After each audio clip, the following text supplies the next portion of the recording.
Hello everyone. Hope all are good. Let's we start today's topic. Reflection of light due to the curved surfaces. So यहाँ में हमें क्या consider करना है, हमारे जो सरफेस होंगे वो कैसे होंगे, कर्व्ड होंगे। अब आपके दिमाग में ये आ रहा होगा कि कर्व्ड लेने की क्या जरूरत पड़ गई, जो प्लेन मिरर से ही काम चल रहा था। बट प्लेन मिरर से क्या है, सिर्फ और सिर्फ साइज हमारा जितना है ऑब्जेक्ट का उतना ही हमें दिखाई दे रहा था, जितनी दूर पे हम खड़े हैं उतनी ही दूर पे मिल रहा था हमें। बट हमारे लिए बहुत सारी चीजों की जरूरत थी।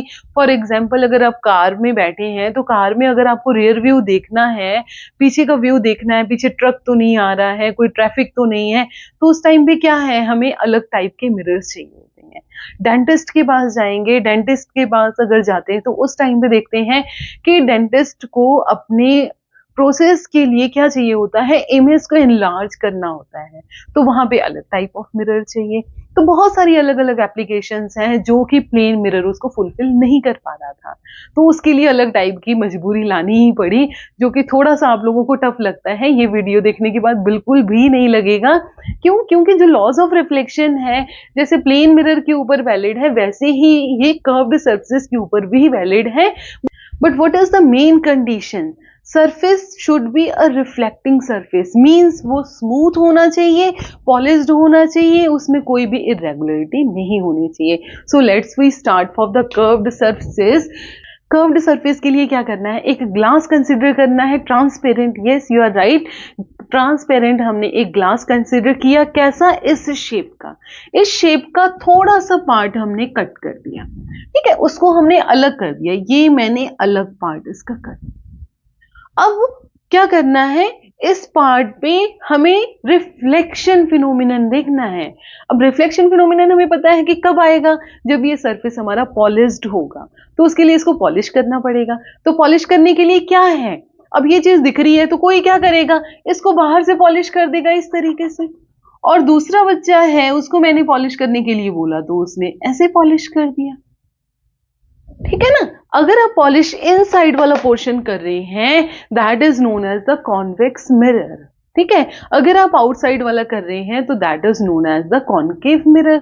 सो this is your concave mirror and this is convex mirror, ठीक है। कैसे कंसीडर, जैसे कि इसको याद रखने के लिए कैसे कर सकते हो, ये वाला लेंस तो सबको याद ही रहता है, this is the convex lens.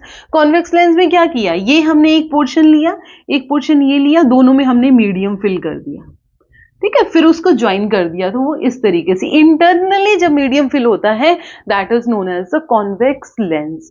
अगर आउटवर्ड से देखें, ऐसे लिया और यहाँ पे हमने मीडियम रखा और यहाँ पे हमने मीडियम रखा, फिर मैंने ज्वाइन कर दिया, उस टाइम पे जो लेंस बना उसको क्या बोल दिया हमने, कॉनकेव लेंस। तो नेम देखिए सेम है, आउटर साइड में मीडियम फिल हुआ है, यहाँ पे इनर साइड में, तो इनर साइड में polish means convex mirror, outer side में मींस कॉनकेव मिरर। ये एक सर्कुलर क्लास कंसिडर किया था और उसी का हमने एक पार्ट लिया। तो यहाँ पे देखिए ये एक पार्ट है, बट किसका पार्ट है, एक सर्कल का है। तो there is a centre which is known as the centre of curvature. ये बहुत जरूरी चीज है, ध्यान रखना है। इस सर्कल का जो सेंटर है that is known as the centre of curvature. वो सबके लिए होगा, इसके लिए भी होगा, इसके लिए भी होगा, क्योंकि जब इस पार्ट को पूरा एक सर्कल की फॉर्म में बनाओगे तो क्या बनेगा, वो एक सर्कल बनेगा, और उस सेंटर को हमने क्या बोल देना है, centre of curvature. Okay, first thing तो आपको ये याद रखनी है। दूसरा, हमें पता है कि सेंटर से अगर मैं परपेंडिकुलर ड्रॉ करूं तो वो परपेंडिकुलर किसके ऊपर ड्रॉ होता है, इस सर्कमफ्रेंस के ऊपर, और सर्कमफ्रेंस एक ही पॉइंट के ऊपर टच होता है। अगर टेंजेंट ड्रॉ करते हैं तो वो सिर्फ और सिर्फ एक सिंगल पॉइंट के ऊपर टच होता है, ठीक है। तो ये हमको सबको पता है कि अगर सेंटर में से एक लाइन ड्रॉ करे तो वो क्या करता है, परपेंडिकुलर बनाता है इस सरफेस पे। सो नॉर्मल, अगर मैं इस सरफेस का नॉर्मल ड्रॉ करती हूं तो वो कहां से पास होगा, सेंटर ऑफ कर्वेचर में से ही पास होगा। सो दो चीजें हैं, पहला क्या है कि जो हमने मिरर कंसीडर किया है वो किसका पार्ट है, एक सर्कल का पार्ट है, और उस सर्कल का एक सेंटर ऑफ कर्वेचर है। उस सेंटर ऑफ कर्वेचर से अगर एक हम लोग लाइन ड्रॉ करते हैं तो वो सर्कल के सरफेस पे क्या बना रहा है, 90 डिग्री का एंगल बना रहा है, let's we consider a concave mirror. अब आप बताओगे मुझे ये कॉनकेव मिरर है, तो कॉनकेव मिरर में पॉलिश कहाँ से करनी है, इनर साइड से करनी है कि आउटर साइड से? कॉन्वेक्स लेंस अगर आप देखें, ध्यान दें, इमेजिन करें, तो सेंटर जो होता है, बीच वाला पोर्शन जो होता है वो फिल्ड होता है कॉन्वेक्स में, कॉनकेव में आउटर वाला। तो ये कॉनकेव है, कॉनकेव में क्या करेंगे, आउटर पार्ट हम लोग पॉलिश करेंगे। ओके, तो इसका एक सर्कल होगा, ये हमारे पास उस सर्कल का सेंटर जो है सी, सेंटर ऑफ कर्वेचर है। इस सी से हमें क्या करना है, एक लाइन ड्रॉ कर देनी है, जो कि इसको क्या बोला जाता है, P, half portion of your reflecting surface pole, और उस पोल और सेंटर ऑफ कर्वेचर में से जो लाइन पास होती है that is known as the principal axis, principal axis. Okay, अब आइए देखते हैं मेन चीज इसकी कि हमें रिफ्लेक्शन कैसे हो रहा है कर्व्ड सरफेस से without any cramming. So object में कंसिडर कर लेती हूं कि इंफिनिटी पे है। ऑब्जेक्ट कहां पे कंसिडर कर ले रहे हैं कि इंफिनिटी पे है। इंफिनिटी पे अगर ऑब्जेक्ट होगा तो लाइंस कैसे आएंगी, पैरेलली। ठीक है, लाइंस को पैरेलली आने दीजिए। ये पैरेलल लाइन इसके ऊपर आई, इधर से ये पैरेलल लाइन इधर आई। ठीक है, पैरेलल लाइंस आई। अब पैरेलल लाइंस अब देखिए किधर डाइवर्ट होगा। अब आपको प्रॉब्लम आती है कि लाइट इस पे आई, वो नीचे की तरफ जाएगी कि ऊपर की तरफ जाएगी, तो कंफ्यूज नहीं होना है। यहाँ पे क्या करना है, हमें अपना पहले नॉर्मल ड्रॉ करना है सरफेस पे। तो इस पॉइंट पे नॉर्मल ड्रॉ कर दीजिए, सेंटर से इस पॉइंट पे नॉर्मल ड्रॉ किया। तो ये नॉर्मल के साथ इंसिडेंट रे कितना एंगल बनाती है, आई, और नॉर्मल के साथ हमारी रिफ्लेक्टेड रे कितना एंगल बनाती है, R. This is your normal. Okay, अब इस पॉइंट पे देखिए, ये पॉइंट है हमारा, इस पॉइंट पे क्या करते हैं, नॉर्मल ड्रॉ कर देते हैं। अब नॉर्मल है तो ये कितना एंगल बना रहा है, इंसिडेंट रे आई, और ये कितना बनाएगा, आर। तो ये दोनों पॉइंट्स देखिए यहां भी मीट कर रहे हैं। सो इमेज अपने आप एक पॉइंट पे मीट कर रहा है, देखो। और पैरेलली अगर आती है तो लाइंस कहां पे मीट होती हैं, हमारी फोकस के ऊपर।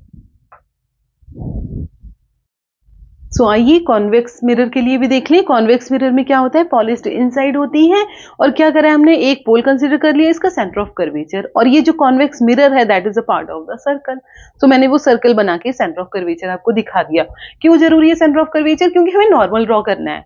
सेंटर ऑफ कर्वेचर अगर एग्जैक्टली आप नहीं लोकेट कर पाओगे तो क्या होगा, नॉर्मल नहीं पता चलेगा, और एग्जैक्टली एंगल कितना बनेगा वो उसका अंदाजा नहीं लग पाएगा आपको। सो ये जरूरी है, जब भी आप इमेज ड्रॉ करने जाएं, रे डायग्राम बनाने जाएं, तो अपना सेंटर ऑफ कर्वेचर पहले बता देगी यहाँ पे भी है। ओके, अब ऑब्जेक्ट कहां पे रख लेते हैं, इन्फिनिटी पे रखते हैं। अगर ऑब्जेक्ट इन्फिनिटी पे है तो वहां से जो लाइंस आ रही हैं वो कैसे आएंगी, parallel, lights parallel. Now these parallel lines again, how can they bend, firstly make normal to the surface. उस पॉइंट पे, इस पॉइंट पे हमने नॉर्मल ड्रॉ कर दिया। Now we studied that this incident ray makes angle I with normal, and this ray makes angle I with normal, और जो R होता है, angle R, reflected angle, that also makes with normal. तो क्या होगा, ये इधर की तरफ जाएगा, इधर की तरफ जाएगा। अब हमें समझ में आ रहा है, नॉर्मल तो ये है, इसके साथ लाइन कैसे बनेगी, ऐसे, इसके साथ कैसे बनेगी, इस तरीके से जाएगी। अब ये क्या हो रहा है, डाइवर्ज हो रहा है। अगर डाइवर्ज हो रहा है तो क्या करना पड़ेगा, हमें बैक एक्सटेंशन करना पड़ेगा। तो बैक एक्सटेंशन अगर मैं करती हूं तो कहां जाता है, ये इस पॉइंट पे। तो ये कहां पे बन गया हमारा इमेज। इसको क्या बोलते हैं हम लोग, फोकस बोलते हैं, क्योंकि पैरेलल लाइंस आ रही हैं तो वो किस पॉइंट पे मीट करेंगे, फोकस के ऊपर। तो आप देख सकते हो कितना इजी है बनाना। और यहाँ पे देखिए लाइट डाइवर्ज हो रही है, that's why convex mirror known as a diverging mirror and it is known as a converging mirror. So all are very easy. आप बिल्कुल ध्यान से अगर बनाएं, कोई भी रे डायग्राम आपको क्रैम करने की जरूरत नहीं है।